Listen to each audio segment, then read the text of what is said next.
यानंतरची बातमी आहे विधान परिषद निवडणुकीसंदर्भातली। जळगावमध्ये उमेदवारीवरून भाजपच्याच 2 मंत्र्यांमधले मतभेद समोर आले आहेत, त्यामुळे राजकीय वर्तुळात चर्चा रंगली आहे। भाजपच्या उमेदवारीवरून हे मतभेद आहेत।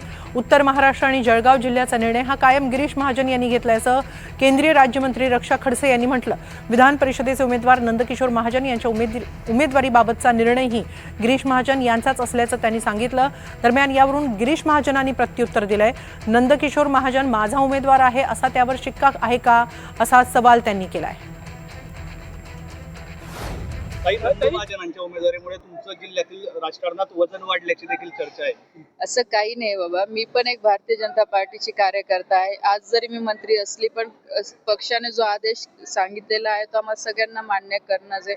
आणि मी आधी सांगितलं की जळगाव जिल्हा किंवा उत्तर महाराष्ट्राचा निर्णय नेहमी गिरीश भाऊंनी घेतलेला आहे आणि हा सुद्धा निर्णय आदरणीय गिरीश भाऊंनीच घेतलेला आहे।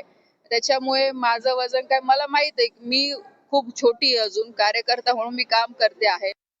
धन्यवाद भाऊ, आमचे नेते आहेत, त्यांनीच तेच उमेदवार ठरवतात, त्यांचाच उमेदवार आहेत असं म्हटलेलं आहे। हा पार्टीचा उमेदवार आहे, असं कोणी कोणाचा उमेदवार राहतं का? असं नाही होत कधी।